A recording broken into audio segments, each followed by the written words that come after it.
The Grade Cricketer is a Twitter stream. It's about playing cricket at the grade level. Boys! Get a few today, did you? To be honest with you, I hate grade cricket.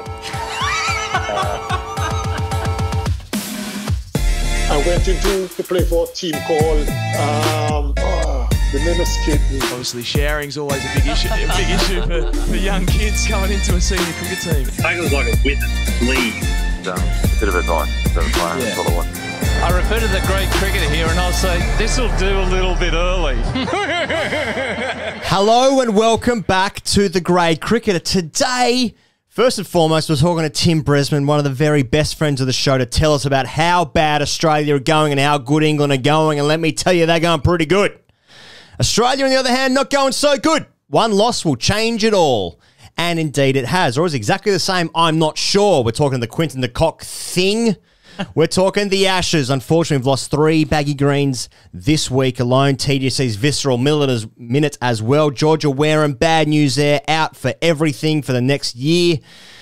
That's all before we get into hashtag ASKTGC. Of course, there's some other stuff going on. This episode is brought to you by Budgy Smuggler, as they all are. BudgySmuggler.com. Use the code CHAMP at checkout and watch that magic happen, baby. My name is Ian Higgins. Sam Perry sits across from me, and in many ways, I am sitting across from him. Hi, Sam. Hi, Ian. I know that what I'm about to say often leaves you feeling a bit uncomfortable, but how's the salad on it? What a time to be alive. Your salad looks good. Thanks, your mate. shirt looks good. Summer's around the corner here in Melbourne for a couple of days. That's right. And then you'll be punished because it will rain for a Gotta little be while. punished. But you look good heading into summer.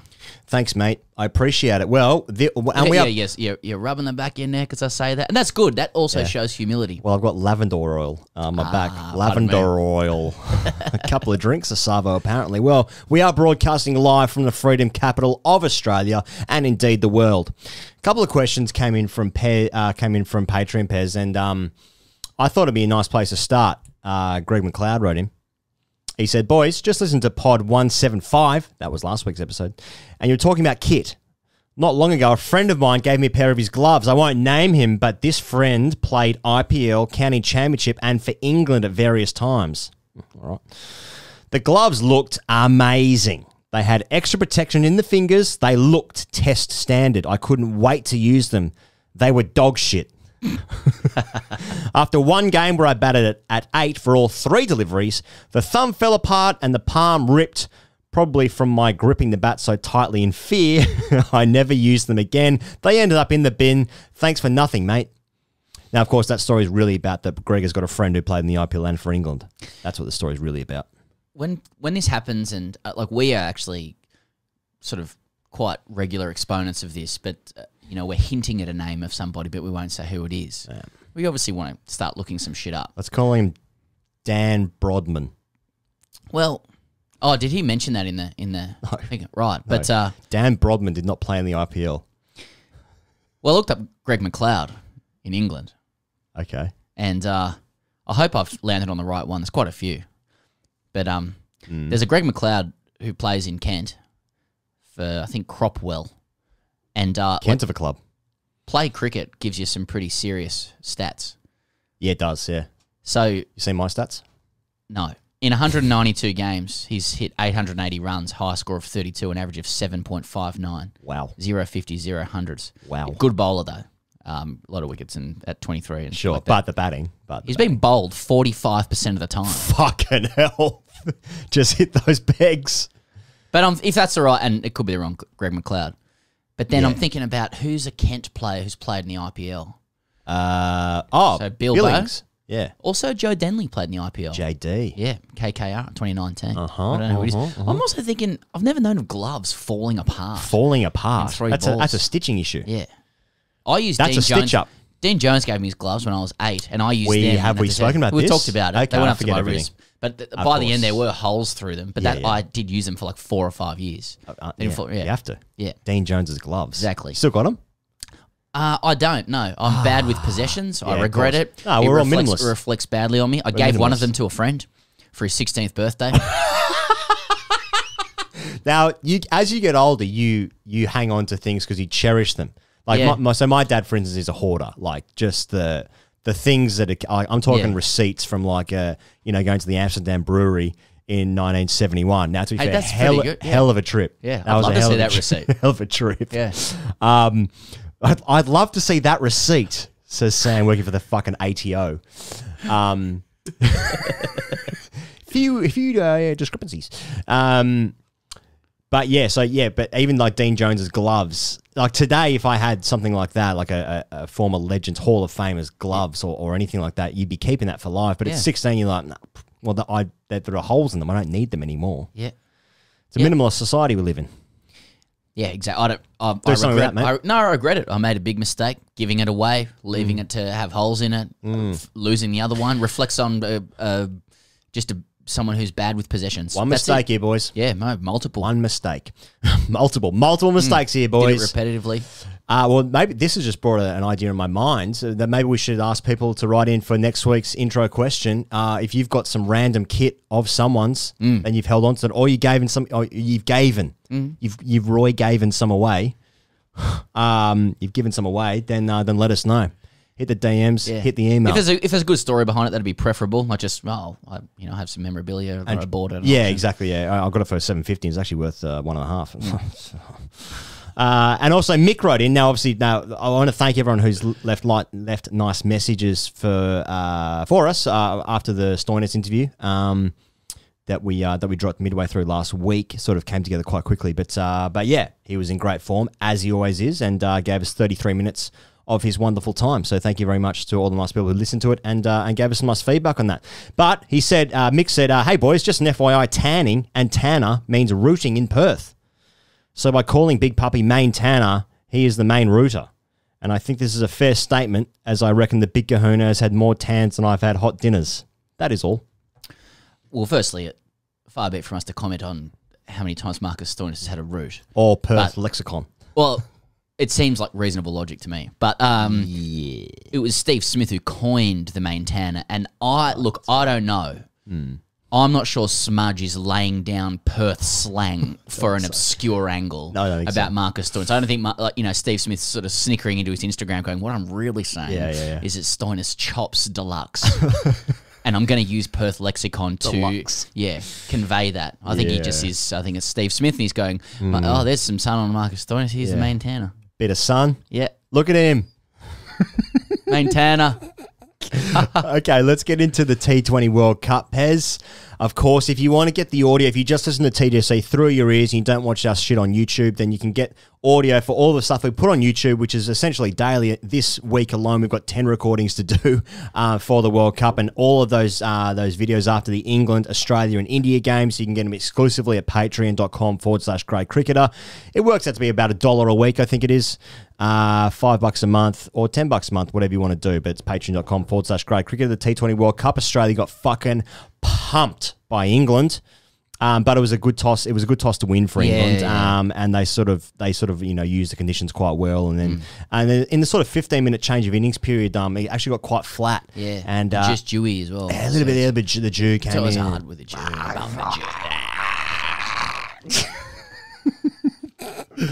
So, I don't know when people are going to listen to this. I know people listen to it at different times of the week and whatnot. But so anything could have happened by the time we listen to this. But it feels like now the South Africa game for Australia was even more fucking so important for the group as a whole, because if that was a loss, that means they wouldn't have chased 118 or whatever. They got smashed by England. Now, of course, that's not fair because they did beat South Africa. They won the game. And it was come from behind in many ways, and they won the game, and they're on 4 points, and they're probably going to make the semi-finals. They just need to get probably one more win. Yeah, they need to beat the two teams that recently beat them 4-1. In a one-off game. And we'll expect to win that game because we're Australia. Yeah, that's right. That's right. Green and gold. Recognise the players' names. Won some ODI World Cups. So that's Recognise the players' names. Yeah, we've won some ODI World Cups. Started with a sort of border. Yeah. Then Steve Warrior. We're so good, Tugger. And the way we're talking is all legacy stuff, Yeah. And that feels a little bit how Australia have approached their white ball program since 2015 when they won the 50 over World Cup, and since then. Australia have got multiple beatings by an England team that have advanced the white ball game beyond anything I think that I've seen in my lifetime. How, like, you know, like in the sort of late 90s, early 2000s, like 270 was a good 50 over score, and now it's like over the space of the next 10 years, it was kind of like, no, you need sort of 320.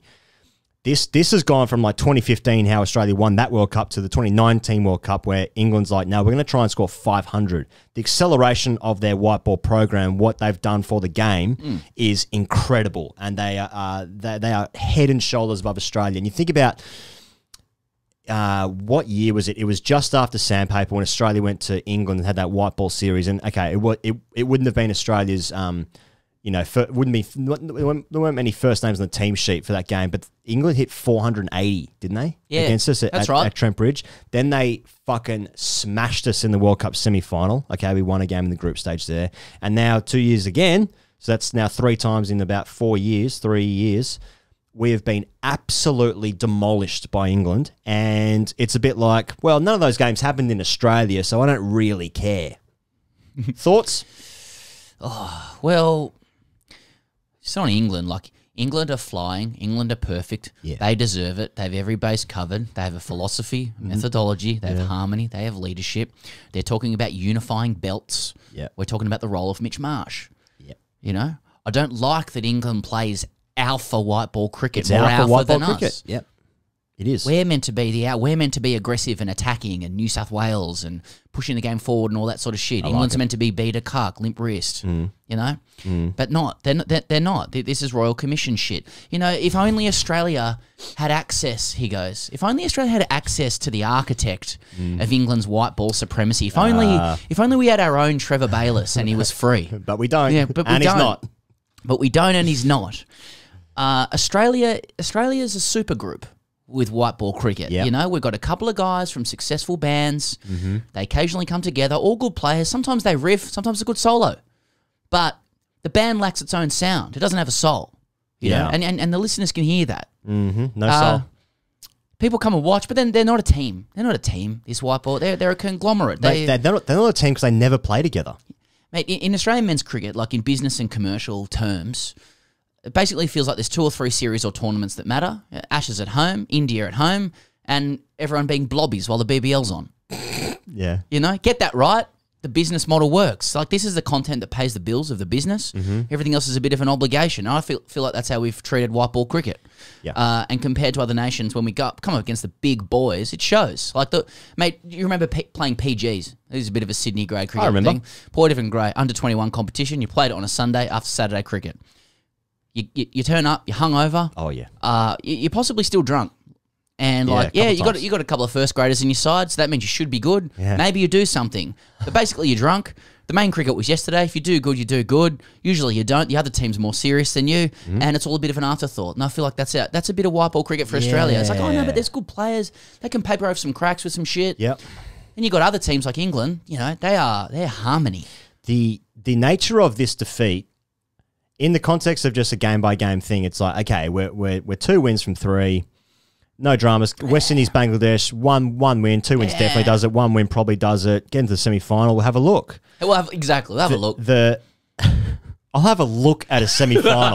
That's exactly what it is, though. It's fucking... That's what cricket is in this country. Just breeze, just background. Who's playing? What is it? Nah, just give me a semi-final. I'll have a look. I'll have a look at it. I'd have a go at it. No, I won't have a go. I'll have a look. I'm going to go at a semi. Now I've lost my train of thought. But the T20 cricket is taken so lightly in Australia, and it's so difficult to understand why that is in the context of like how everyone else sees it, and especially India, where like 99.8% of the money in global cricket is, and like it's the future of it, and the IPL is only going to get bigger. More teams are coming into it. That'll go for a longer period. More players are going to choose that over playing for their country. And Australia's attitude to white ball cricket, not just T20 cricket, but white ball cricket, basically since we won the thing in 2015, is like, I don't really care about it. To your point, there's basically like 2 series that we care about. Unless it's at home. Yeah, unless it's at home, yeah. Mate, why don't we care? Where's the T20 snobbery come from? Is it hit and giggle mentality? Is it Andrew Johns playing for New South Wales? Is it the IPL being on too late? Is it are the colours of the IPL frightening and foreign? Are the lights too dim? You know, at IPL grounds. Is it because we're the lucky country? We're frightened of the things we don't know. Is it trade period? Is it Jordan De Goey? Why don't we? What is it? Yeah. Like, why don't we care about it? We'll have a look at it, as you say. Oh, we'll have a look. Bring a couple of guys together, a few stars. But we got no plan. Because we've never won it. We've never. So I think this World Cup was supposed to be in Australia last year when Australia were like the favourites. Now there's no doubt that obviously any team playing at home is going to be better. That Australia would be much better chance to progress and win the thing if they're playing in Australia. Now, it actually is next year in Australia. So maybe it's going to take us to win it in front of our own eyes at a time that suits us. We can actually watch it. Because I suppose all the other T20 World Cups have always been the best one for us time-wise would have been South Africa, which was like the first one. So that one, in terms of the best time was in South Africa. And all the other ones have been, West Indies, India. There's one been in England. You think it's a time zone issue? Time zone. Well, I think cricket generally it's all the countries that we play against except for New Zealand, who also have not had a T20 World Cup. It's shocking time for us to watch it. So I think that's also feeds into why that we only care about things when it happens here, because the other times it's like, cricket's not a very consumable game, except for T20s, maybe. It's the most consumable thing, which is also weird that we don't really care about it. I remember what I was going to say before. The nature of that loss to England wasn't just like the loss of it in like a group stage of a tournament. It was like, this is how far behind we are as a program against like the leading white ball program, them in India. I mean, I know India's struggling massively and they had they've been fucking demolished twice in their 2 games so far. But yeah, it was the nature of the loss and just highlighting how far we are behind, which shows like we're not even close to fucking winning this thing. Yeah, we might make a semi because Maxwell is going to score 80 in a game and it gets us over the line. But like, just look at the depth of players England have and like how they won that game. Rashid opened the bowling ahead of Moeen Ali. Owen Morgan has hardly had a stick this World Cup. They got Livingston, who's hitting clean balls for fun. Jason Roy's got a great record on top. Josh Butler averages like 50. They're missing Stokes and Archer. Guys are dropping in and out, but it doesn't stop the juggernaut. It's the nature of it, which is like that's how you play white ball cricket, and they are so good and so far ahead of us. Where it's like, what are we even here for? The thing is, mate, like it's okay. I've said this on YouTube before, but it's okay for a team to be better than another team. Of course. What rankles a little bit is like it's fucking England. Well, of course, yeah, that's right. That's just some deep seated stuff. But it's more like if you leaf through the pages of the media, as is my want. Yes. Or the screens or the tabs of media. What's Pez's want? He likes to leaf through the media. Yeah. What was his want? He died. Yeah. What was his want? Leaf through. How did he die? Paper cuts. There's still an undertone that it doesn't matter. And like that's right. And I know we're talking about this before. There's certain, there are journos you couldn't even find a report on the game. Like you couldn't even get a take from somebody. And there's still this sense that we've framed our entire security and superiority around the likelihood that Dom Sibley would nick off at the Gabba. Yeah. Like that's where we've like narrowed down what's important in Australian cricket so much. Mm-hmm. And I know Dom Sibley's not there. It's a concept, it's not Dom Sibley, it's someone else. But like we've manipulated ourselves into thinking that like so long as the hue of the Gabba is bright enough in the eyes of English people, that our Commonwealth Bank gold trim on the shirt is fluoro canary enough, that there's enough 4X around, that the ball carries through at a certain trajectory to Tim Payne, and Josh Hazlewood makes the right scowl. That we're good and alpha at cricket. Like that's our business model. That's all we have to do. Yep. And like we're willing participants. All of the fans are in that. Like no wonder they want to keep the Perth Test. That's important for the business model of Australian 100%. Cricket. It's the hue that they're after. There's money in that hue of the desert sun. You just say Perth and England lose. If England wears ice cream coloured whites again, they're gone.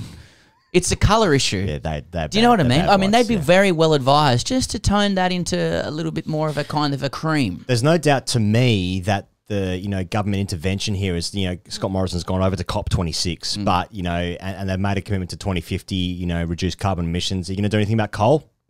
What? Yeah. No, we're not, because we want it to be hot in Brisbane. We just want to say Gabba. Oh, but didn't you guys lose that? Yeah, but we're a bit cooked in quarantine. And yeah, but didn't India like play us? Yeah, but didn't India chase like 370 to win? Yeah, but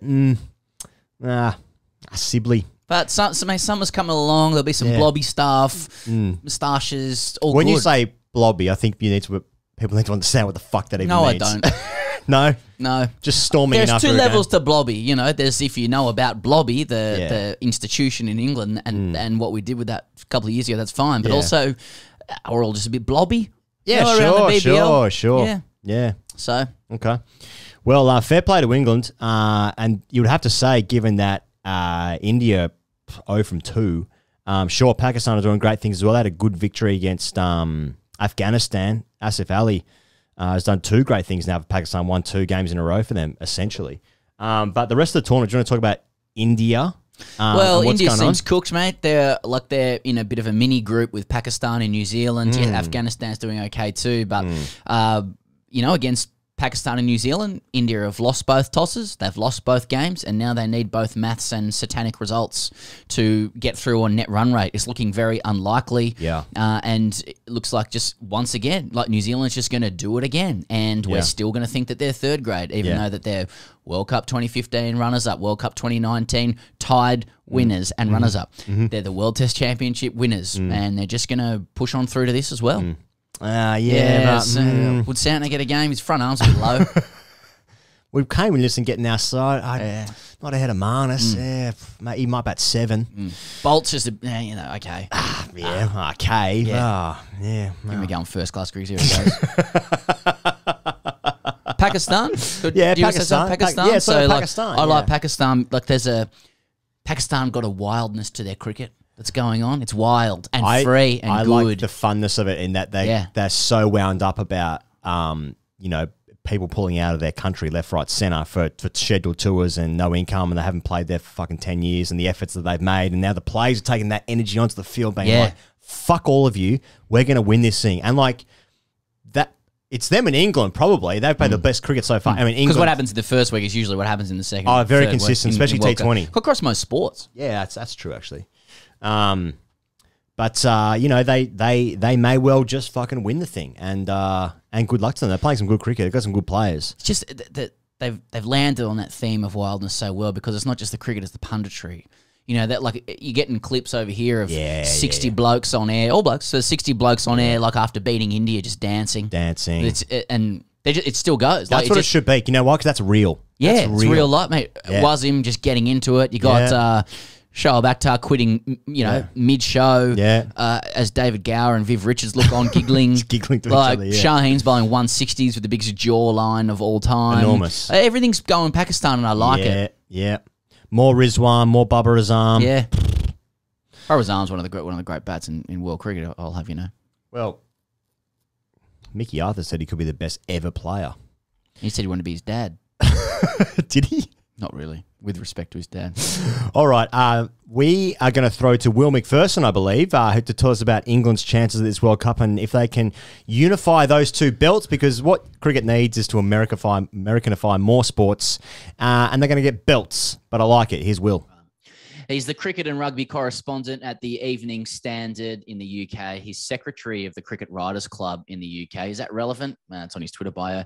And he's the co-host of the excellent cricket pod 2 Hacks 1 Pro. And he recently ran a marathon in 3 hours and 8 minutes, which is an unbelievable clip, raising £4,000 in the process. It's Will Macpherson. He joins us from London. G'day, Will. Morning, evening, lads. How are we? Very well, mate. I'm still reeling from you running a marathon in 3 hours and 8 minutes. I am a little bit, and so is everyone I know, because if there's one thing everyone I know knows about me, it's that I've got one of the most heinously sloppy rigs on the circuit, and I've sort of managed to defy that for 3 hours and 8 minutes, and absolutely no longer. There wasn't a minute more that I could have done. But yeah, I got through. I lived to tell tale. 3 weeks on, I'm still actually quite sore. I bet. But here we are. I'm absolute wheels.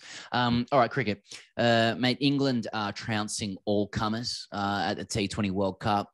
They've barely put a foot wrong. as they attempt, as Ali Martin says, to unify their white ball belts. Is it fair to say that the nation is gripped by UAE World Cup fever?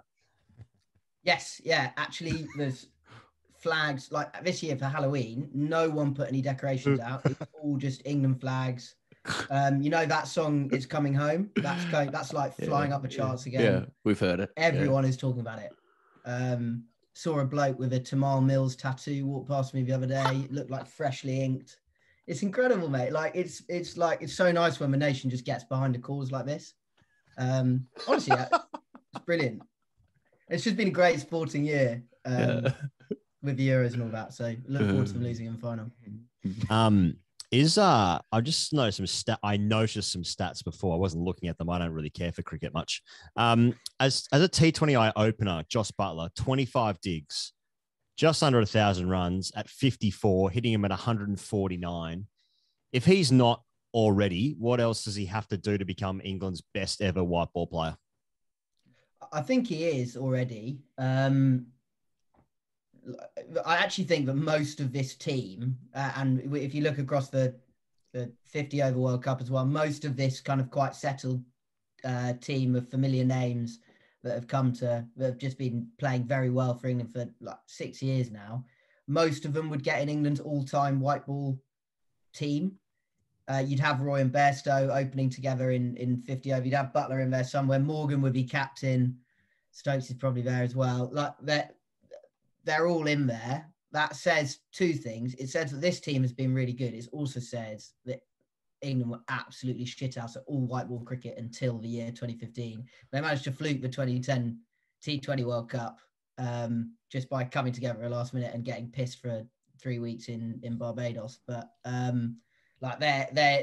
England have been awful at white ball cricket and have now worked it out. And I actually think you look at this T20 World Cup, and I'm watching it and I'm like, I feel like no other team gets T20 cricket at the moment. Pakistan have obviously clicked nicely for World Cup, but like listening to Aaron Finch the other night, he was like, "Oh, we'll just knock it about because we didn't want to get bowled out for 80."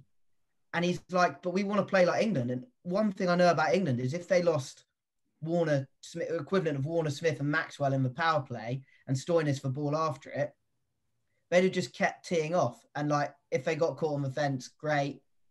But instead, like you had the opener plinking it about for 40 or 49 or whatever.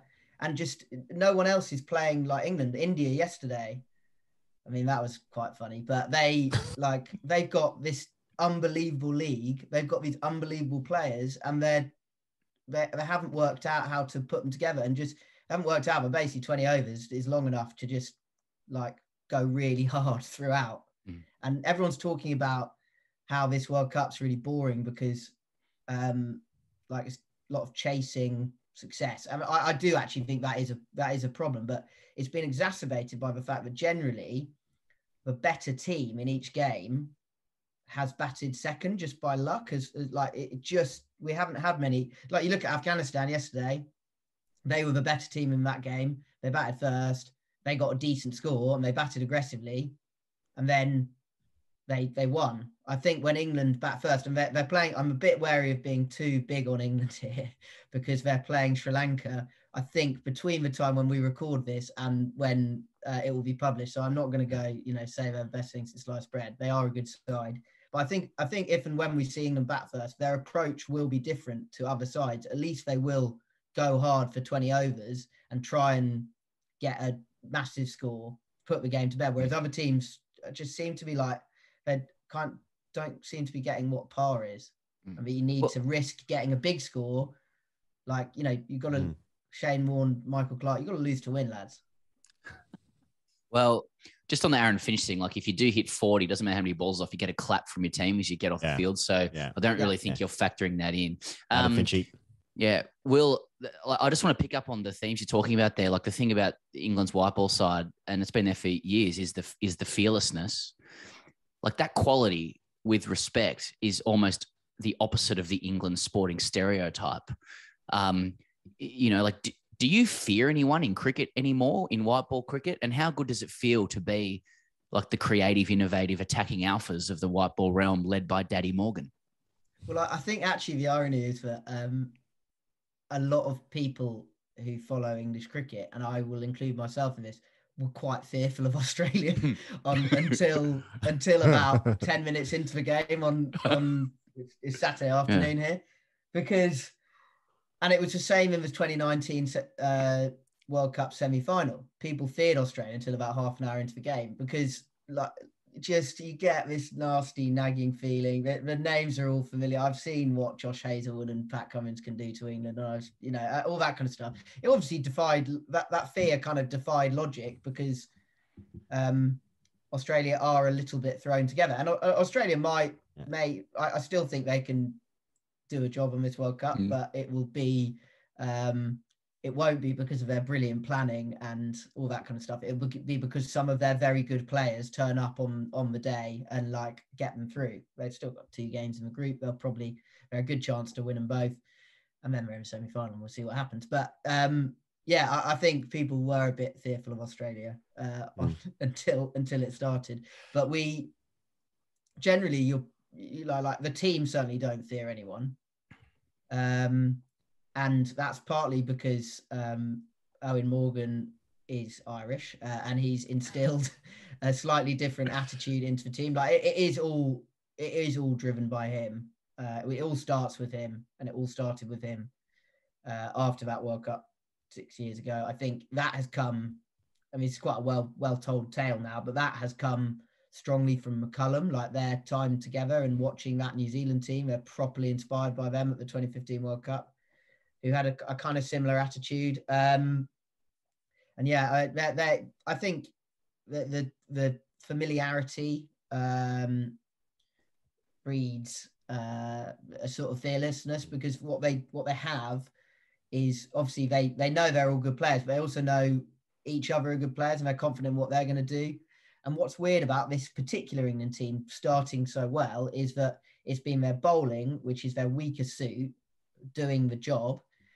That's weird also because they went for a batting heavy structure in the team at the start of the tournament, when people were talking about maybe them playing an extra bowler, maybe Milan getting dropped or someone like that being left out. And also that this particular bowling attack is a little bit of a motley crew. When England were in India earlier this year practicing for this tournament, very clearly everything leading towards this tournament, it was like Archer, Stokes, Sam Curran, Mark Wood, and then Jordan and Rashid. And actually only Jordan and Rashid have played. And you've got like Liam Livingstone and Moeen Ali, who are, pretty unheralded bowlers in T20. Moeen's a very good ODI bowler, but T20 he hasn't always, they haven't quite been certain how they can use him. They're sharing overs. Chris Wokes has just come in from nowhere, and Tamal Mills is back from injury. Like they're just quite a random set of bowlers. So it is weird, but that's how it's worked for England so far. But that's also partly down to Morgan. We saw on Saturday that Moeen didn't get a bowl despite possibly being the bowler of the tournament until that point, certainly from the England team. But because basically Finch eats off spin, and he wasn't going to bring him on while Finch was at the crease. And Finch, as we've already mentioned, was refusing to get out. He wasn't scoring many runs, but he wasn't getting out. And Morgan knew that as soon as Moeen came on, he would just try and destroy him. So his use of them, it has been smart, and he's probably, the captaincy has probably flattered the bowlers, I would say. We'll see. Well, we'll see how good this England team is when they have to bat first for once, and then we'll see if they're any good. Exactly. I'll ask you, this side, whilst undoubtedly great, and it is a great team, it is aging. I think there's only 2 guys in the squad who are under 30. That I think it's something like that anyway. Is there much behind this group to keep this sort of dynasty alive? There is. I mean, what we saw that absolutely bananas ODI series in the English summer when they had a COVID outbreak and they had to call a completely new squad up. And what we saw then was a lot of talented young guys, but basically just playing with exactly the same attitude as the senior guys. So Phil Salt, the opener, was basically like genuinely doing he might have as well have been doing an impression of Jason Roy. The way he played, like he was just, it was so obvious that there is a lot of talent. Like I'm not sure it's as good as this crop. And I think it's interesting that they've basically made the decision in ODIs. It seems they've just decided that this group is going to forge ahead to the 2023 World Cup. They're going to try and get two World Cups out of these guys. A couple of the younger guys are injured. So Sam Curran is still a child. And Jofra Archer obviously is in his 20s too. He's sort of 26, 27 now. And Livingston has obviously emerged, but he's like 28. He's not. He's been on the scene. He's been a known quantity in English cricket for 5 years. But yeah, there is a lot of talent kicking about, and it's all been like kind of top down. Everyone's seen players in the county game, and this sum of 100 have seen what Morgan, the way they play, and they're all just trying to sort of mimic it. And I think, as we've seen in the Big Bash in recent years, like a lot of those players will be back over this summer. They haven't necessarily torn it up, but they're kind of working it out. I think they're good players. Does this mean anything for the Ashes? Yes, it is a hammer blow to Australia's chances of retaining the urn. No, I don't. It's been like, it is funny, this stuff, isn't it? Because it's like it's been framed as like you've got like someone as wise and venerable as Ian Chappell was saying. I saw this morning, it was like saying that it had something to do with the Ashes. I don't personally think it does, particularly because England have got like two of the players who played on Saturday are kind of certain starters for England at Brisbane. Milan and Butler will start, and then Bairstow and Wokes will be in the conversation but might miss out. Australia obviously have like they're just like, oh, how do we pick a T20 team? Or get the Test lads in. So there are 5 very good players who, and a couple of them did take a bit of tap from Butler, but no, it doesn't. Australia is still going to win the Ashes. Doesn't matter what happens at the T20 World Cup. And what's the score going to be, Will? 5-0. I've listened to this podcast before, and because of that, I know it's going to be 5-0. I think personally, it's going to be sort of in the 3-1, 4-1 region. I think England will probably steal a game, but not because they're particularly good, but because Australia maybe aren't. But we'll see. Will Macpherson from the Evening Standard, fast runner, contributor to charity, and very comprehensive and thorough analyst of cricket. Thanks so much for joining us, mate. We'll catch you next time. Pleasure. See you soon. Thank you very much to Will for his time. Now, I suppose one of the things, it's sort of a bit been and gone, but let's talk about the Quinton de Kock thing. Fish and chip paper. It's weird, isn't it? Really quickly, I'll say separately, I actually suppose this kind of ties into it in terms of just anger online, which is actually a new phenomenon, which has only happened in the last couple of weeks. But after Pakistan beat India, Kohli had to come out to the media and talk about Mo Shami getting abused online. He's getting like some Islamophobia shit. Kohli said to me, attacking someone over their religion is the most, I would say, pathetic thing that a human being can do. Indeed, Virat. And I guess that kind of feeds into it a little bit, where the reaction to specifically Quinton de Kock's thing, which is very visceral, and there's been a lot of information subsequently which has sort of tempered those initial reactions of it being just overt racism, like it just being Quinton de Kock, white guy not taking a knee. Now, obviously, Quinton de Kock is mixed race, so immediately it feels a bit like, well, one of his, I think his mum is black, and I think, is that right? I can't remember. Anyway, that being a bit like, that doesn't quite feel right. It feels a bit weird. But at the same time, this is like a former South African captain, current player. He is their star player, star bat, wicketkeeper. Taking a very visual approach to not going against racism. That is how it's looked at, or seen rather. And so he was told, the whole team was told before the West Indies game that they had to take the knee. And then that's the game that he pulled out of, and he said for personal reasons. And then he obviously apologised, and Bavuma spoke very eloquently at the press conference. And then he returned to play against Sri Lanka, and he kneeled before play. I'm sure everyone knows the sequence of events there. But But yeah, it's been a bizarre and interesting week, I suppose, in that context, where even Michael Holding spoke eloquently about standing up for Quinton de Kock. So I don't know. What did you make of it, mate? I think with situations like with that particular situation, you have to acknowledge there's the specific complexity of South African racial politics. I'm not saying it advances or excuses anything, but again, white bloke in Melbourne.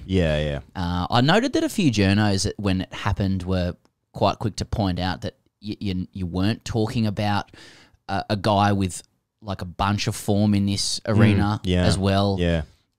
And I, in his defense with it, because he's since put a statement out. Yeah. Which I thought was good insofar as it didn't seem to be, overly polished. Seemed authentic to me. Like, that kind of diktat that you must do, but you must do that kind of thing like mere hours before a game. All things considered in the complexity of South African racial politics, it seems to me like it was likely to be problematic at some point for somebody. I thought de Kock's statement was genuine, and I do think that there needs to be room in a very trench warfare culture to accept an apology and a mistake or further reflection from somebody. You need to have room for that, because they're there for. Without it, there won't be progression. And I note that Ben Horn did a piece about Ben Dunk, who conscientiously objected to taking the knee for the Melbourne Stars. That's right. I think a couple of seasons ago or last season, and Ben Dunk has come out recently and said that's the biggest regret of my life, And look, I'm calling out. I support Black Lives Matter, so I'm calling out two examples where people end up furthering their support of it. I'm sure it goes the other way as well, but we're just talking about the fact that people can change, they can reflect.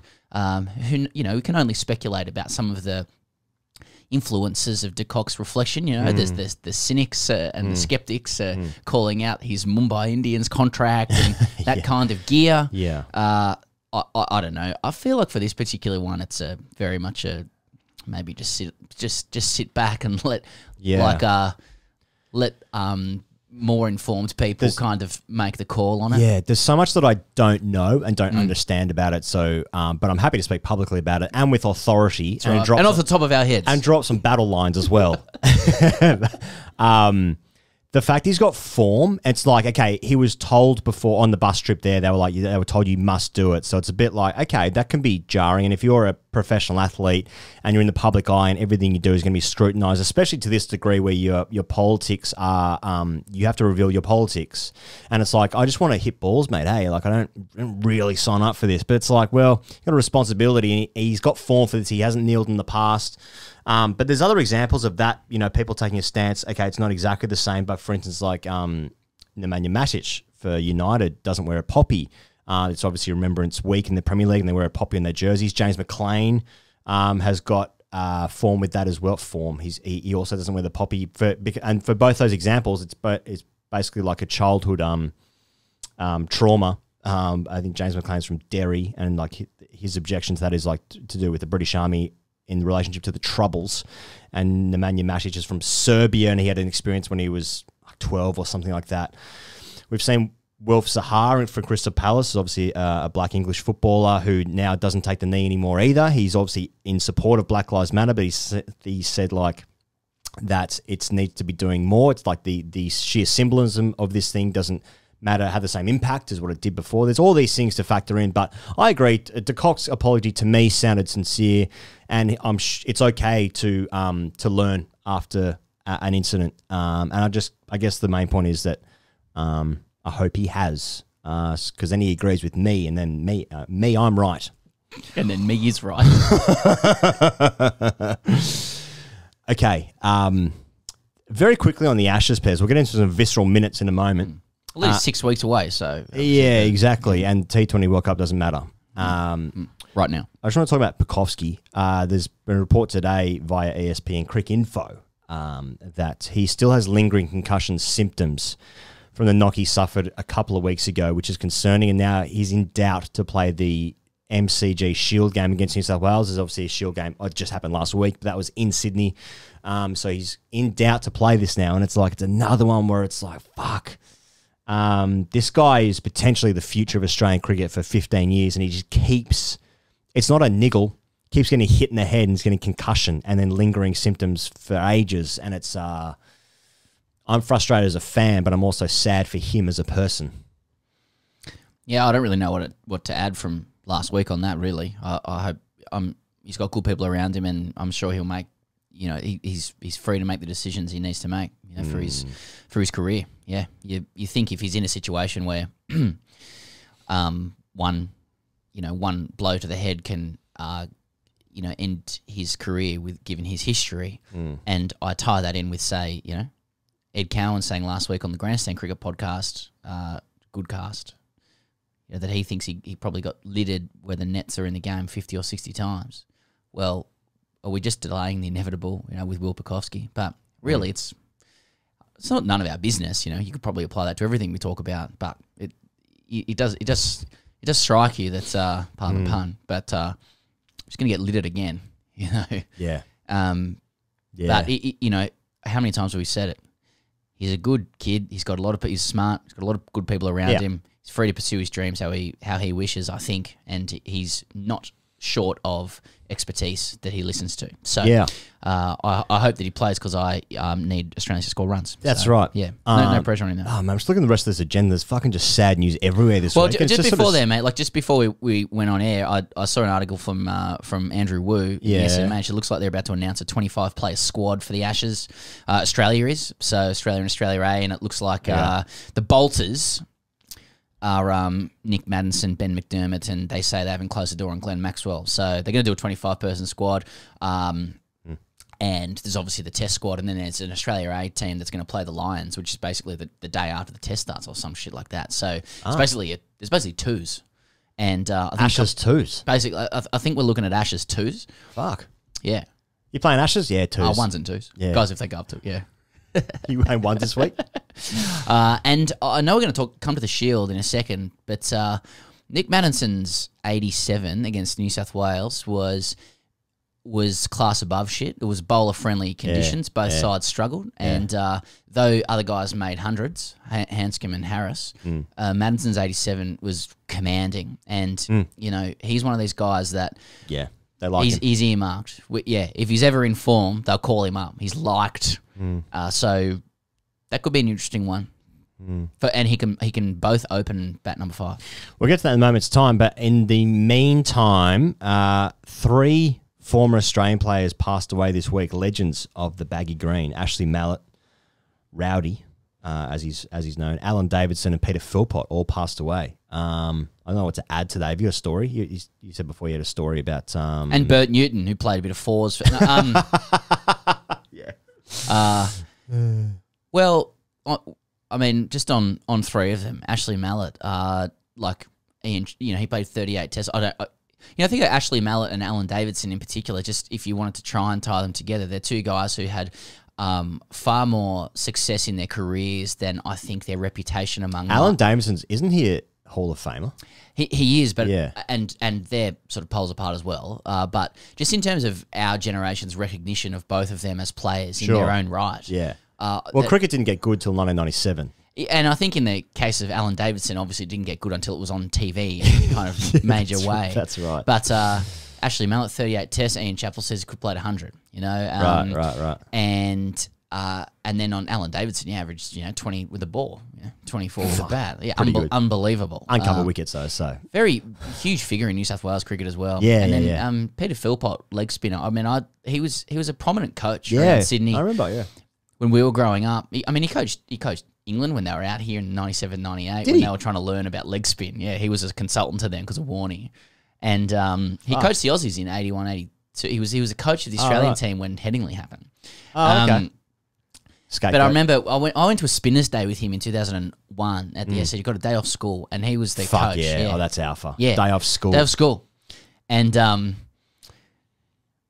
McGill was there, Michael Bevan, a couple of other guys, and he started like he was saying, Peter Philpott at the start, talking about leg spin, and he was like, it might have been like a wrist spin day, yeah, and he was like, everyone wants to walk into the wicket like Shane Warne, but you will never generate the pace on the ball or the work on the ball that Warne does because he's strong as an ox. He's much stronger than you can ever imagine. Like, that was me gone.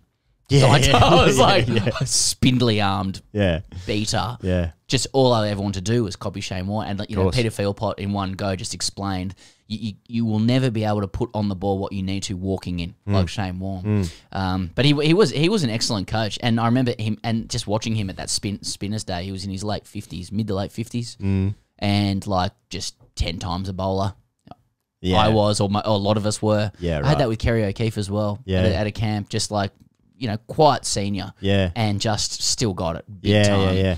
Big mitts. Yeah. Just work on the ball. I never really experienced that. Ever since the age of 10 going to camps and stuff, just being like, oh, yeah, I can sort of see it, but watch this. Yeah. Yeah. All right. Well, let's get into TGC's Visceral Minutes. I appreciate all the contributions and the submissions. Australia needs to step up. More English submissions.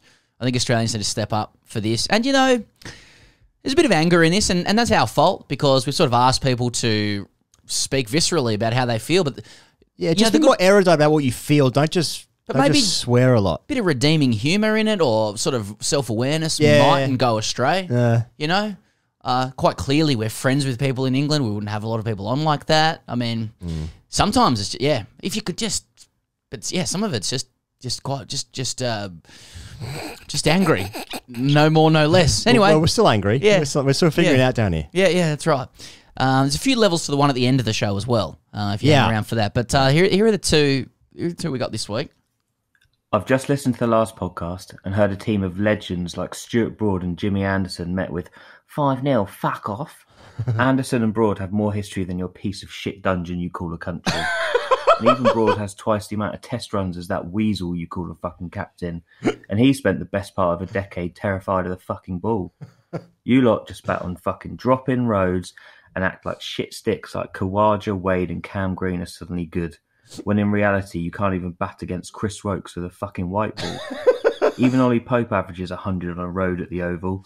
And we all know it's worthless until he can do it on a green steamer at the end of March against Timmy fucking Mercer. Jack Leach, the absolute nut, is going to tear you a fucking new one. So grab a Snickers, you pricks, and get set to receive a proper education in cricket and some fucking manners. Now Stokes is back to Alpha Cam Green and show you all what a proper fucking all-rounder looks like. And we can stop fucking around with shit spinning all-rounders that can't really battle bowl. And fucking do, you bunch of whining, insufferable, shit banter convict wankers, and send you back into another fucking lockdown where you bogans belong. Cheers, lads. We'll take a 2-2 draw, actually. See you. I like it. Yeah. I like it. The manners bit. The manners bit was good. The manners bit. Yeah. I've noticed a lot in this, just before you go to the last one, there's a lot of the English submissions very willing to offer an Australian accent, or just accents in general. I suppose it is the English language. Indeed. But they speak down to us with having some manners. We're just swear you 50 times in the piece, but have some manners. Oh, it's posh swearing though. Yeah. Fucking hell. All right, here's the second one. Different style. Hey, fuck off, here goes 5-0. You nutter. Who cares about Test cricket? Wake up, son. If you just missed that, it was directed at He Goes. Hang on. Hey, fuck off, here goes 5-0. You nutter. Who cares about Test cricket? Wake up, son. That's good. That's good. Well played. Well played. Okay. The WBBL, Pez, the story that's just broken today, just before we jumped on, is Georgia Wareham, our leg-spinning gun, 22 years old, is going to be out for the Ashes, the World Cup, and the Commonwealth Games campaign. She's ruptured her ACL, requires full reconstruction. Apparently she did the same thing as a teenager. As I said, she's only 22. There's obviously a lot of time ahead, but that's grim. Yeah, it That's sucks. grim. So Sucks. doing an ACL Such a good just bowler from too. fielding and leg spin, safety, all that kind of stuff. So we obviously wish Wolfie well, who no doubt listens to this. The Melbourne Renegades, indeed, Wolfie's Renegades, they are top of the table, which I'm sure is going to make Anifa way better because they're on 11 points. Saw yesterday, Harmanpreet Kaur smashed 73 off 46 against Brisbane. Fucking slog sweeping the shit out of some leg spin. Whoa, some power there. Impressive. Brisbane Heat are on second. They're on 9 points. Grace Harris. As usual. At the top is leading the run scoring charts for WBBL. Always performs. Yeah. Always the star of the but BBL. hasn't played for Any Australia. danger of a game? Is that right? What's the still Is there a skeleton there? Yeah, well, What are the secrets. skeleton? Let us know. Right in. Is that right? She hasn't played Would for we ever Australia? read that out? Wouldn't have thought so, actually. There's just a Yeah. different dimension to that. Not reading out in any WBBL skeletons. Well, it's real life. The Sydney Sixers are third. They're on 7 points. Elisa Healy yesterday back in the runs. Nice to see. 94 red ink off 57 against the Scorchies at Lilac Hill. And the Perth Scorchers, they are fifth. They got home again in another Super Over. Have you seen the highlights of this? Sophie Devine playing the Super Over, chasing 10, facing Megan Schutt. 2 balls. First 2 balls of Super Over, 6-6. See you later. Handshakes. Let's get out of here. Fucking not bad. Bad. Hell of a player. The Sheffield Shield, as you said before, Pez Victoria won the game against New South Wales in Sydney. They bowled New South Wales out twice, Chebley for 151 and 134. Madison 87, Sean Abbott 6 for 38. He'll be in the mix. He'll be in the mix this summer, Saba. And then Victoria's second innings, Marcus Harris 137, Pete Hanscom 115, red ink. Now Harris is Harris the incumbent? Who played the last Test match? Yeah, he played in Brisbane. So fuck me, man. That's the last time we played a Test match. That's right, mate. Jesus Christ. So if Bukowski's fit, you think he probably plays, but I mean, Warner's said that. If Bukowski makes himself available, they'll pick him. Oh, really? Yeah. I think Warner said that. Warner's like, I want Bukowski there. So Warner's just picking teams now. Yeah, that's right. We talked about this last year. Wouldn't mind picking some fucking gaps. Unnecessarily harsh. But seriously. So in the context as well, so Queensland, Tasmania, Queensland won that game by 96 runs. Queensland's first dig hit 500. Marnus Khawaja, Matt Renshaw all got tons. Yep. And also Joe Burns hit 79. I think he got like 60 in the second dig as well, or maybe 50 or something like that. But there's some runs there. But Khawaja's gone back-to-back tons in the Shield. He's knocking. Yeah. He's knocking. You know, when it comes to the Aussie Test team and 6 weeks out, still more water under the bridge, all that sort of stuff, like, they always just go for the most likely team that you would pick. They're very big on incumbents and stuff. I would imagine that it'd still be the inside running is Pukowski if he's available and Travis Head at 5 because they want Head to be the guy. But uninspiring as well, isn't it? Given the context of well, England's there's no team. novelty value. We've seen it. Well, Pukowski a little bit of novelty value, but you know you've seen Green. I got a bit of novelty with Green. Yeah, I just mean guys who are unpicked, but like I think Khawaja is getting close. I think he'd be close. And I think that there's a certain safety to Khawaja. If Khawaja's in form on flat wickets against England, the 4th, 5th best team in the world, it's probably runs there. Which, you know, then you'd say, well, why don't you just pick Sean Marsh? Yeah. You know, but there's a prodigal son element to Usman Khawaja, and I mean that in the real sense. He went away, he was bad, and then he might come back and resurrect, and maybe they could just use a little bit of an old head as well. He's obviously come out on YouTube in support of JL. That can't hurt. Can't hurt his chances. But he's he's gone 100-100. Yeah. He's captaining a strong Queensland team. They won the Shield last year. He's putting his name up in lights. He's doing everything that you would do, including the comprehensive campaign of backing Justin Langer. That's right. Yeah, starting YouTube channel, etc. Well, it'll be interesting to see what happens, Pez. Yeah, well, that's well said. The IPL Mega Auction is a thing that we're going to learn about over time, but that's going to happen in January. Now, the IPL Mega Auction is something that I would not have taken seriously until understanding more about the IPL this year in the context of how important and serious the players take the IPL because of what it means to their life. So the purse for each team has gone up to $12 million US. Each team can... That's their salary cap, $12 million. Yeah. The 8 existing teams can retain 4 players, and then everyone else fucks off to other teams. So then after that, then the 2 new teams, Ahmedabad and Lucknow, can get 3 each from the remaining players to start their squads. Then the retention windows, that starts today. And then, yeah, the 2 new teams can do it by Christmas. Anyway. Oh, really? So they get the dregs? Yeah. Oh, so they don't get the same access to players? No. Uh-huh. Oh, well, I'm sure they'll be fine. Oh, yeah. They've still got 12 million. So they won't be short of players. yeah. Actually, couldn't fill the team in the end. So there's that. All right. Can I just say, he goes, there was an interesting piece from Gideon about private equity and over the weekend and how India's embraced it, just taking ownership money to grow the game. Okay. And now it's obviously a behemoth. And he was positing or wondering whether Australia might follow suit. There was an effort 10 years ago to bring some private ownership money into Australian cricket. It was resisted. The idea being that, when you take private money, then it's not owned publicly. I mean, Cricket Australia still has tax exemption status and stuff. There's still an element of it being owned by the people, at least technically, if not in spirit. But it seems to me that there seems to be, this is tea leaf between the lines shit. Okay. A couple of people starting to talk about this with private equity. I've heard that from a couple of journos now. I've spoken to a friend who's close to it, who was talking about it. I just wonder if there's some positioning going on for an influx of private equity into Australian cricket, which might seem like a bit of X's and O's stuff, but you're talking about people who can come in and start owning like BBL teams or owning a little bit of Cricket Australia. Public investment fund, Saudi Arabia shit coming in. I don't think that's the I think it'd be more like, opaque kind of investment firms and stuff like that. My first transfer was in Mbappe at 6. Yeah, which, it gives you... There are arguments for and against private money, you know what I mean? The argument against it is you're borrowing against future earnings. Well, you get the money now, but you actually have to pay it back and shit like that. And you also don't own shit anymore. But it's just interesting. I just like getting down there on a Saturday, just having a hit and watch my boys go around. Yeah, I watched basically 3.5 tests a summer. Who's doing covers? Yeah, then it rains in Sydney and then, day-night test. Yeah, I'll have a look.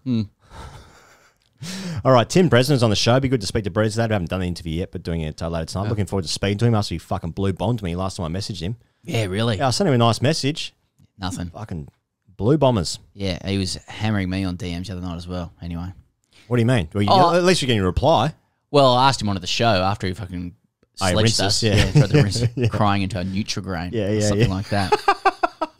You know what? I said to him, he wrote something, I wrote lol. And he wrote, who writes lol, you melt. Fucking zing, yeah. I've had 7 beers. Bresnan 2, TGC 0. I mean, Joe Wilson Institute is one of the great things anyone's ever said in this show.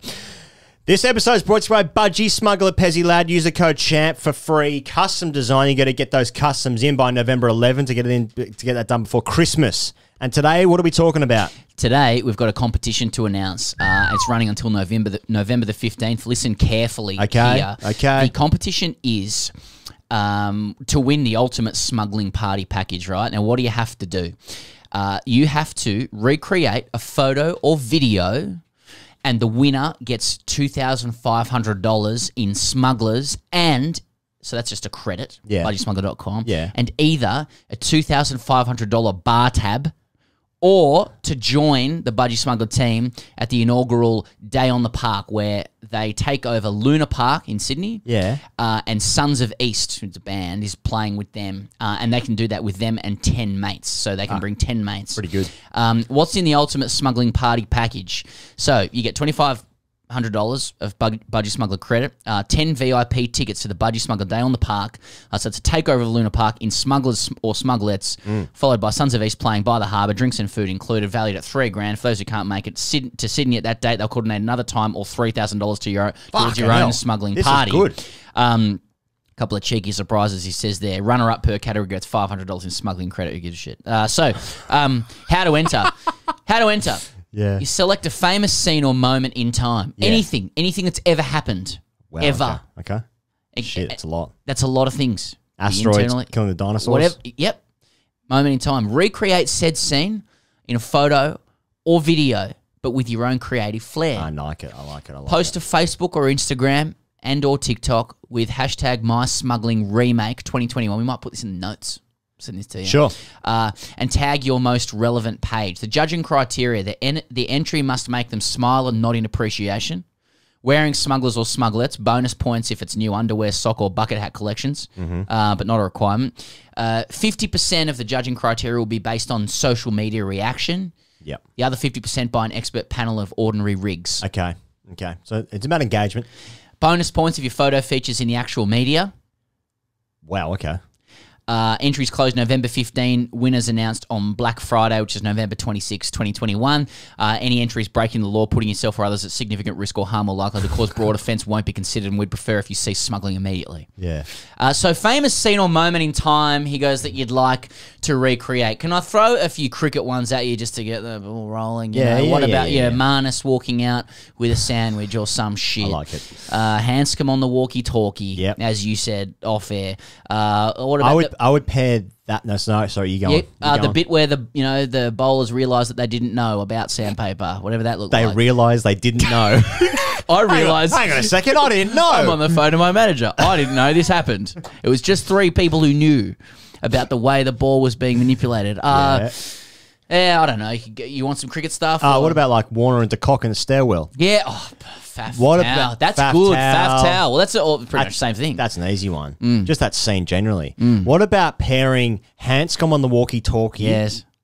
With George Bush getting the whisper in the ear at that kindergarten about 9/11 happening. So this is with your own creative flair. Split screen. Yeah. Well, comedy's tragedy plus time. JFK stuff. What if it was JFK stuff? What? Fucking hell. I'm not saying this is the assassination. No, you're talking about the disbandment of the CIA. Bay of Pigs. That's when he made the Bay of Pigs stuff. decision. Yeah, that's right. When he made that decision, famous photo. The Bay of Pigs decision. Review decision. Bay of Pigs. Decision pending. Nonce.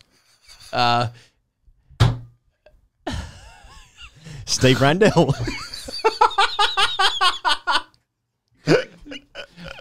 A couple ideas there. You could go internal if you want to get really creative. Things that go on in your mind. Yeah. But I suppose it's not really a famous scene. People won't really say that's famous. That's schizophrenia. It's really famous. Yeah.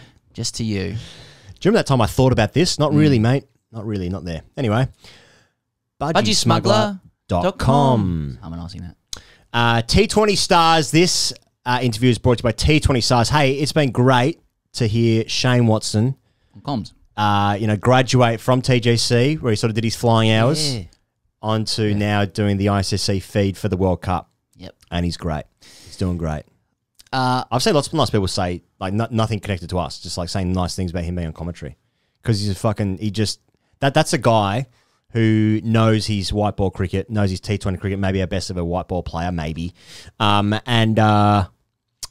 thoughtful, reflective, great, great, fusion of being like an alpha prodigy king and also being thoughtful and reflective. It's a rare combination. I feel like anyone who listened to our stuff during the IPL, you can get that stuff on Patreon as well, but it's also on YouTube. And just listening to him is like, oh, this is a completely different person to what I thought he was going to be, having watched him play. Like, it's not a different person, but it's like you have a much deeper understanding about him as a bloke. Yeah, and part of that is his business T20 Stars, That's where he's making cricket gear affordable. It's some entrepreneur shit from him. Yeah. You can get sticks, you can get equipment at affordable prices. Balls, it's gloves, rare. pads, sticks. It's a rare thing. I have a few lines here from T20 Stars, but do you want a bat or cricket gear that's been designed by someone who has been in the cauldron facing the best bowls on the planet, or because that's neither here nor there. You're like, okay, yeah, I'm sure he can design a bat. But do you want gear that's been designed by a marketing executive in a business suit? You choose, because there's only one choice. There's only one choice. That's T20. Well, marketing executive, they're going to one till. Yeah. Got to go through a middle person, you got to. That's the whole point of this business. Some mortar stuff. Cut out those middlemen. You can get free returns. You don't like it? Yeah, it's free return because it's an online business. So that's a great part of it. You can try the bat 28 days. No good. Send it back. Return. Free returns. That's good. That's good gear. The gear is good. And the gear is good. Yeah, indeed. So that's T20 Stars. There's bats. There's equipment. It's everything you want. The whole thing. You're going to get really good performance out of it, and it's going to be way more affordable. T20stars.com. Here he is, Tim Bresnan. Okay, 142 matches for England, 205 wickets. This guy was one of the chief destroyers in England's last Ashes success out here. Years earlier, as he's told us a little while ago, he famously brushed Steve Smith's request to play at Yorkshire by giving him gloves and saying that's all you'll get. Crick Info describes him as having an impressive hold on reality and a healthy suspicion of fads and fancies. And he joins us today after I think he tried to rinse us online a few days ago after England knocked Australia out. Well, not quite out yet, but pretty much over the weekend. It's Tim Bresnan. Brezzy lad, good morning. Morning. How are you? I know it's evening for you guys, isn't it? Yeah, but we'll just sort of try and put ourselves in your shoes there. Sorry. You've dropped the kids off. Like on Twitter, when I tried to put myself in your shoes when it was evening for me, but I said, you're going to be crying into your Nutri-Grain, which I know you all eat because you're Australian and you love being, what is it? A triathlete. Yeah. Yeah. It's our national breakfast, Nutri-Grain. That's right. Correct. It was very thoughtful of you when you try to rinse us to do at least a time zone swap. You know, you had a couple of beers, we're eating Nutri-Grain. Well, we talked to you this morning. Many beers. You've just dropped the kids off at school. You've obviously lined up on YouTube now on your camera. You've got your England cap behind you there, just on top of a Verve Click Ho, near the Tim Bresnan bar, which we're going to ask you about later. But before we get into that, Brezzy, everyone knows the score between England and Australia on Saturday night. But the pain for Australia was deeper than just a straight loss on the scoreboard. You know, what did you see, beyond the score? What as an international cricketer, what were you seeing in that match? Domination. A statement of domination. This is what we're gonna do. Like, you're one of the good teams.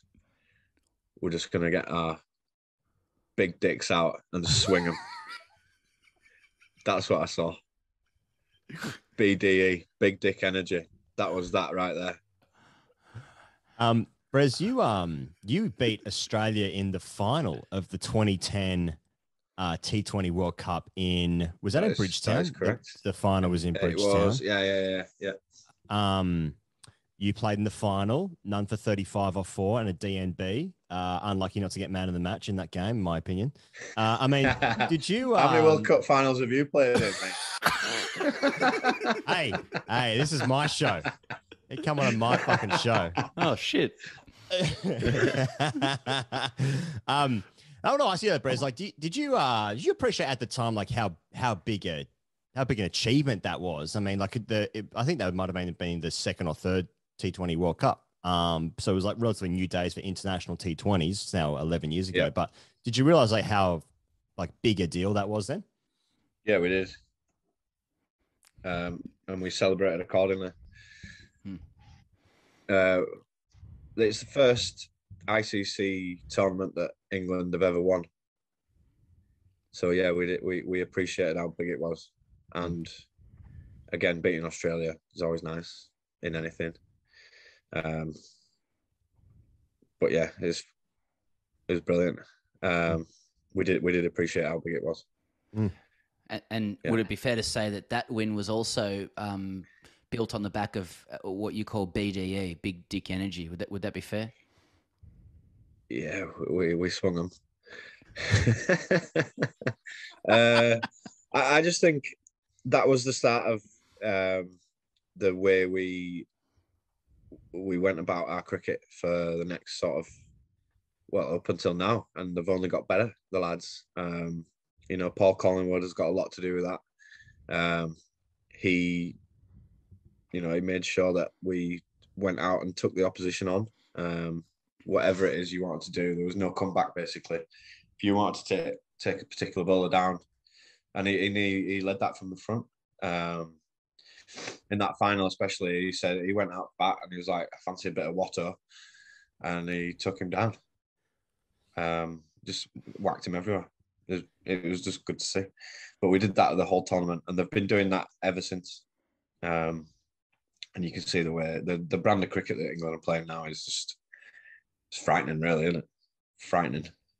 It is. It is. They're playing some sensational cricket. Owen Morgan was batting in the middle order again for your team, who won it 11 years ago as well. So there's no doubt that he's sort of taken what he learned from that team. Massively. Can we talk about the celebrations? What you guys did that night in Bridgetown? Cannot remember. We went to a place called Harbour Lights. Yeah. And Dwight York and Brian Lara were there. Oh.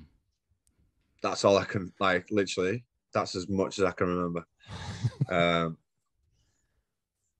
But yeah, it must have been good. You wouldn't have given Dwight York a lot of time as a Leeds fan just for sort of tribal reasons, I would have thought. Yeah. No, I can't remember speaking to him, to be honest. To be honest, I was probably too scared of Brian Lara, to be honest. Can we talk about Pez just jumped off, but can we talk about Owen Morgan's role in that team back in 2010? And as I said before, he was obviously picked up so much, but was he a quiet guy back then? He obviously just transferred across into from Ireland. But what do you remember from Owen back then? Yeah, pretty quiet.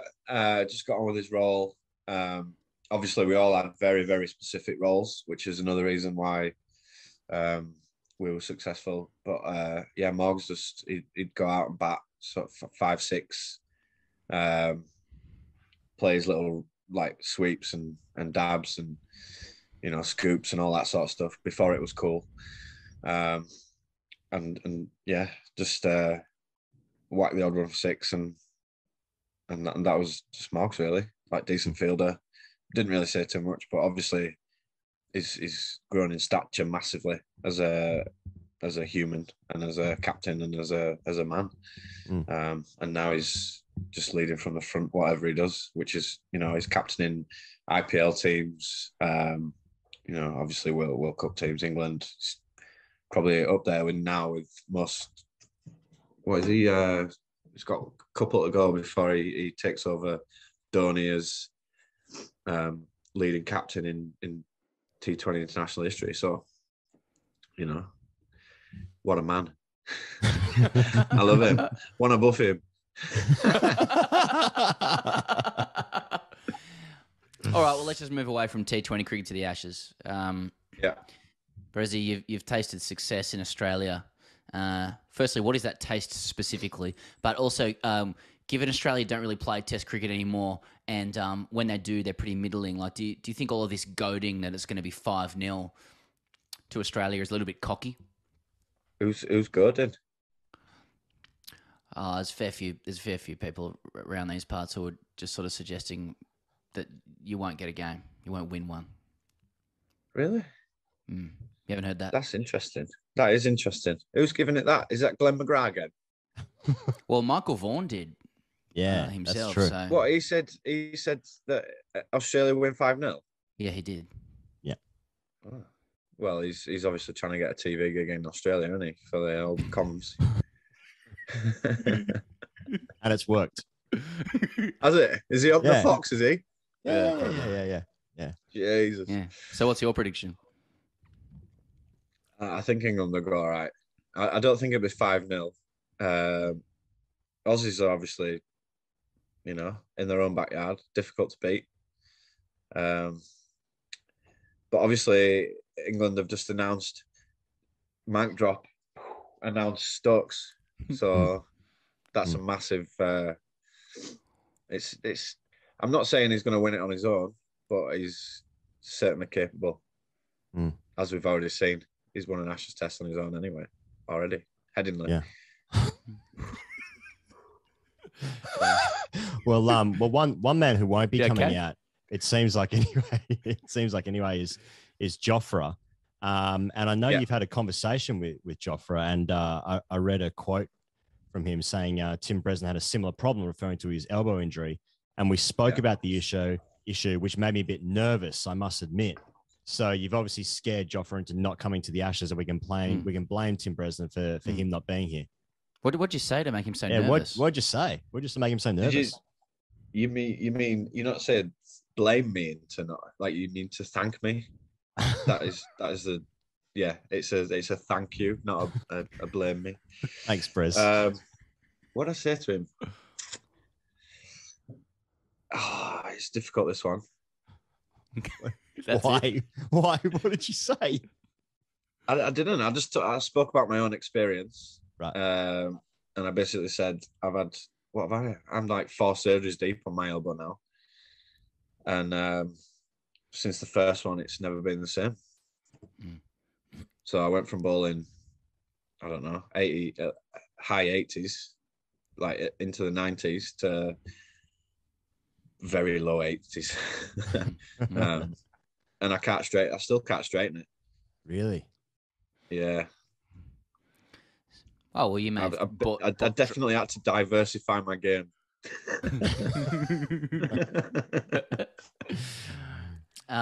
On that, Breza, like when people talk about the 2010 Ashes, especially the bowling, like your name is often among the first mentioned. You averaged under 20 key wickets, big shoulders with short sleeves, maybe deliberately short sleeves for pipes purposes, but like kind of nice and tight. Bouldering in. Yeah, no, don't you shake your head, but that's true. And like they sort of say that like England needs raw pace to win. In 2010, you guys had some wheels, but it wasn't like frightening wheels, with respect. And you dusted us pretty comfortably. So like, if it's not wheels, what's the secret to beating Australia in Australia with the ball? Relentless accuracy, I'd say. I mean, we had enough wheels, just enough.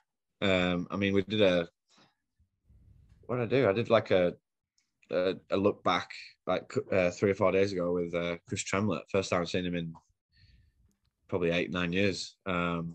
He's got the pipes now.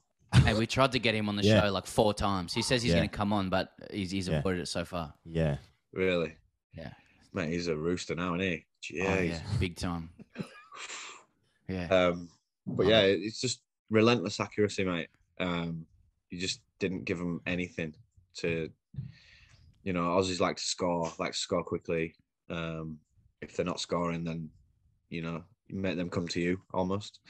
And I think that's what we did. We did that very, very well, actually, during that series. And we had Swanee as well, who was bowling phenomenally. So he could wheel away from one end, going for no runs. We're talking like 1.5 and over, picking up the odd pole, and then the lads, the seamers from the other end.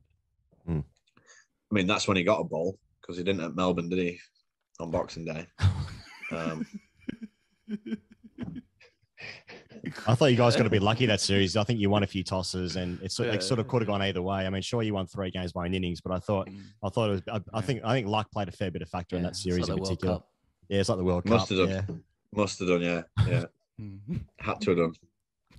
Brez, we're talking about the 2010 Ashes, and I know you've had a bit of time on your hands in lockdown, and we'll just before we jumped on, we pressed record. We'll seeing your bar that you've got where you're sitting at the moment, and there's quite a collection of stumps you've got there. Do you want to walk us through a couple? Yeah, I can do. Hang on, I'm gonna have to pick you up here. Sorry if you're not watching on YouTube. We get the gist. Look at this. Oh, there's. I'm gonna sit on the floor. Can you see? Yeah, got it. Oh yeah, now we're talking. So what are we looking at?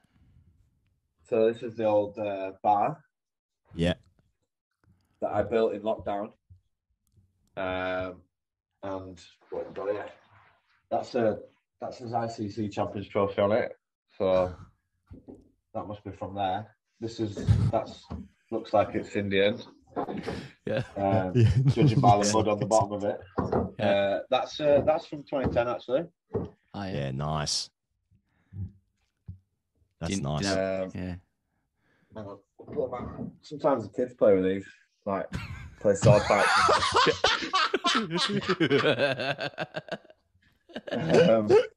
But yeah, that's got a bit of MCG mud on the bottom. Yeah. Nice. Yeah. There you go. That's actually from my. What's that from? That's from the first championship win. Oh yeah, nice. One of so 3 shield, now. Your shield, basically. So we won the shield. You call it a shield because it's a shield. I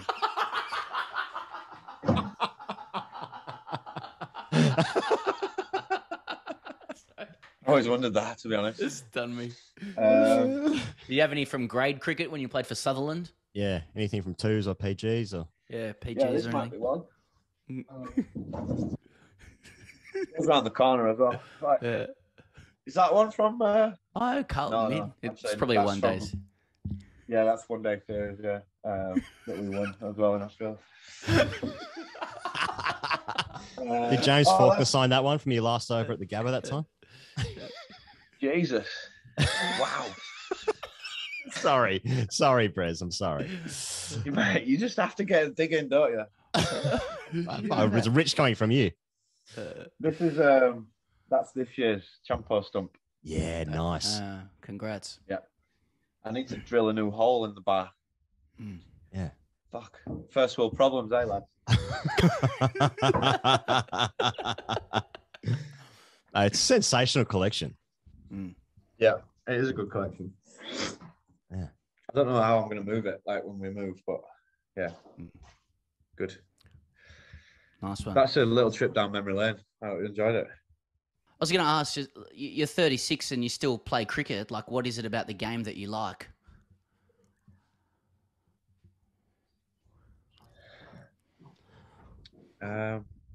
It keeps me young. Yeah. It keeps me young. Obviously, like pretty much everyone I play with at Warwickshire is younger, and it keeps me young. I don't feel my age when I'm on the field, but I do in pre-season. Feel my age massively. I'm running out of pre-seasons. I think, like mentally getting through the pre-season when it's freezing cold, dark. You're like doing sprints on some AstroTurf, and your water bottle is like your water in your water bottle's freezing up. Like it's just no fun. No, I mean, pre-season in Australia sounds good. Does it? You might still think like it keeps your rig in tight enough shape as well, though. No. I'm just wondering. I mean, my rig is 19 years, awful at the minute. Awful. Yeah. Just about 20 years now, Brez, playing professional cricket in England, and obviously some fond memories down in Sutherland as well in Sydney. But I mean, you've just done the double for the Bears. You've won the championship 3 times. 36 years old. Are you going to go around again? Is there more to win? Yeah, I still want a T20. Probably a plate. It's not a shield, is it? Like you lads would call it a shield, but it's more of a plate. Or trophy. Yeah, the T20 would be nice. Okay. We'll see. I don't know. I am going around again because I promised the coach or the director of cricket that I would. As soon as I walked off after the championship win, he asked me. He said, "Don't you dare retire." That's a great compliment. It'd be a really nice time to go, wouldn't it? Yeah. Fair income.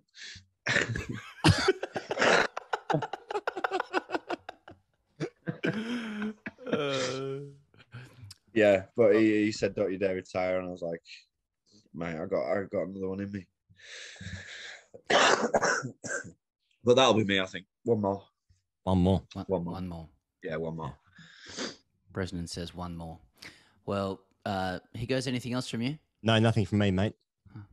Figured I may as well. I thought we wanted to talk about. We haven't even talked about the game. That's the reason you got me on. Is there anything else you'd like to say about the game where England demolished Australia deeply? Deep.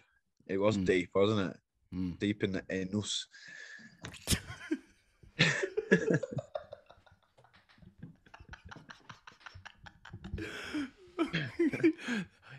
I think we've amassed like a lot of a bigger audience since we last spoke, and I think some people are going to be quite jarred by the rhythm of this conversation. Confused. Though I'm not. It's just a good dry conversation, isn't it?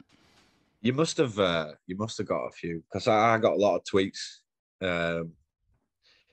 asking me about the Joel Wilson Institute. Like, and I completely forgot about that, to be honest. Yeah. Well, do you want to shed some light on what the Joel Wilson Institute is? Yeah. I honestly can't remember. Like, I think it must have been Higo who named it. No, it was after Headingley, and it was after Nathan Lyon had Stokes out LBW, but they burned all their reviews, and Joel Wilson gave it not out, the most out thing it's ever been in the history of the game. And then you said that you were going to set up a call center and call it the Joel Wilson Institute for Australians to grieve. So you were very forward thinking in that regard, caring for Australians, which is what Tim Bresnan does the most. I just care for everyone, mate. For everyone. Exactly. Yeah. Just a caring person. I reckon that the Joel Wilson Institute is probably getting government funding right now, isn't it?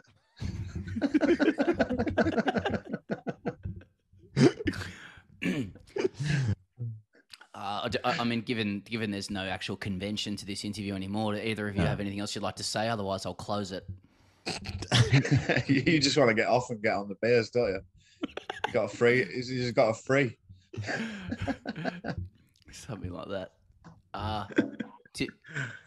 Tim Bresnan, thanks so much. Great to go around again, brother.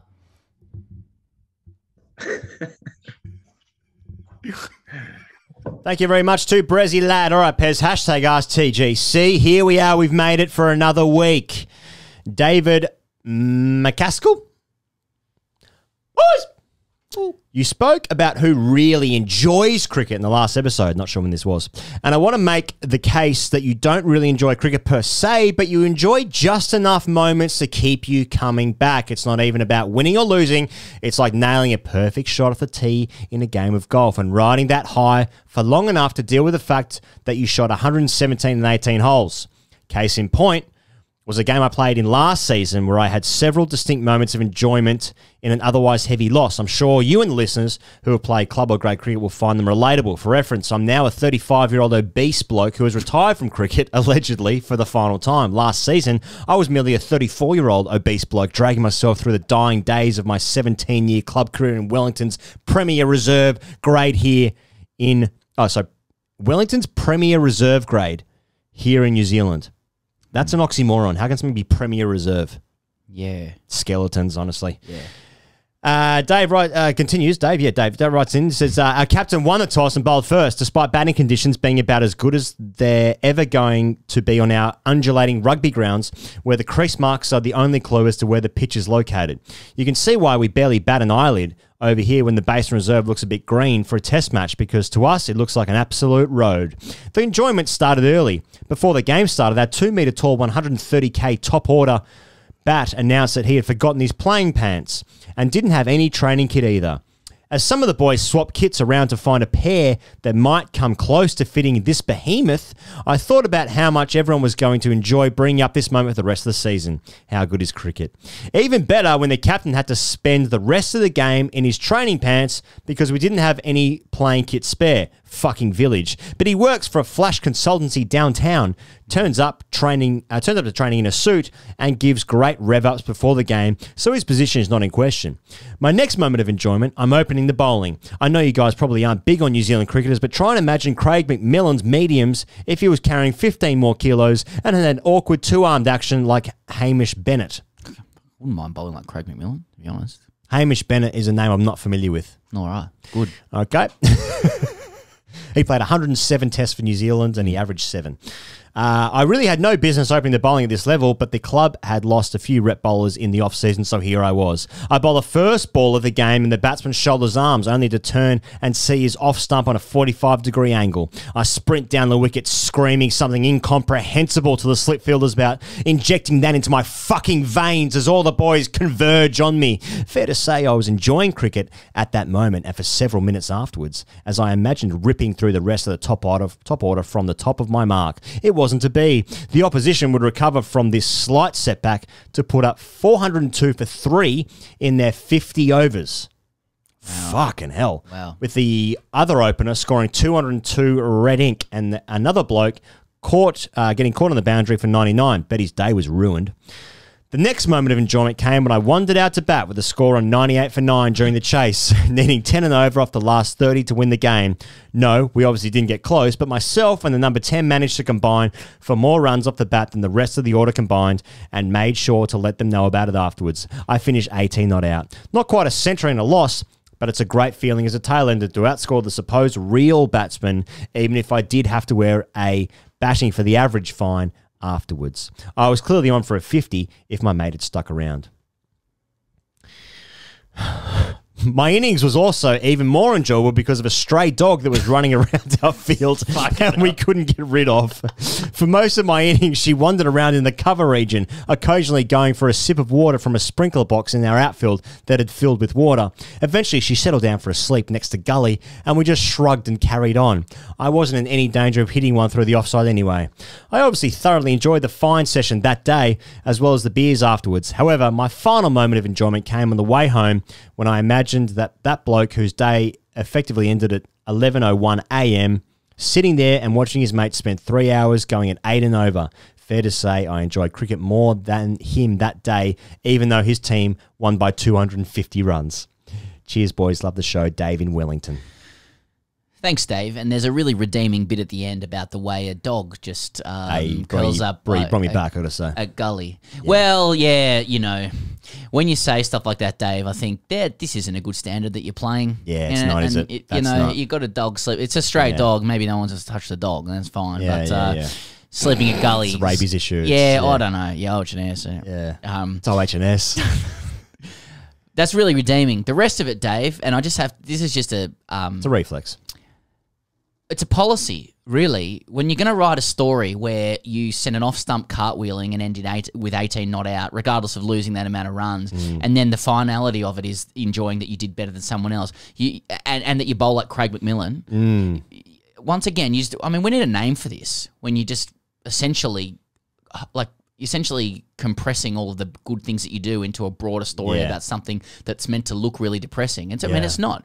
You've had a good day. That's a good day. You've played probably the best of all of the players in your team. That's right. That's what you're talking about. I played well in a losing side. A couple of fines. You know, you're the in the 3-2-1, he gets 3 points. Yeah, batting for the average. Okay, yeah. Okay, so I was in. Exactly. I just don't pretend.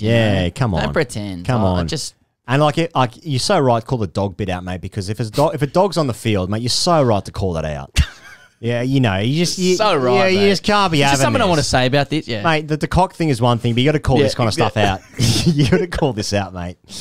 You know, like it's so right. Mate, I've played club games where like a club president stands like 1 centimetre too close to the sight screen, and it's like it's bloody murder. Oh yeah. Mate, can you fuck off? Yeah. Fucking move. Jesus. It's not so much like someone's granddad you're yelling at. It's not so much the way it's being yelled. It's actually all of the sighs and huffing and puffing and body language after. Oh, fuck's sake. Fucking, what the fuck's this? I'm not playing a test match. I thought I was playing a test match. It's actually 4th grade, but I thought, I feel like I'm wearing test match quality protection. I thought... Oh no, someone call a doctor. All right, that'll do, Pez. Thank you very much to Will Macpherson. Thank you very much to Tim Bresnan. Thank you very much to all you out there for viewing and listening and all that shit. There's patreon.com and all that shit. Mate, you got to call that stuff out, mate. What it is. Yeah, whatever the fuck. Thanks to Budgy You do what you do, we do what we do. There's so much coming up. Hey, we're doing a live stream, by the way, for Australia, Bangladesh. That starts at 9 p.m. Melbourne time. You can figure out the rest wherever you are in the world from there. So join us on YouTube for that. All of our dailies on Patreon. And Saturday for the West Indies game. So that's Saturday. So there could be a couple of dip a few in, maybe. Dip a few in. Are you guys going to dip a few in, mate? Dip a few in there? Fuck's that? I don't really know. And I don't want to know, if I'm honest. So yeah, it's all happening with TJC. So get around us, and we in turn will probably get around you or not. I haven't really decided yet. Depends if you write good stories or if there's a dog involved. I'm not sure. All right, I'm getting off. See you guys later.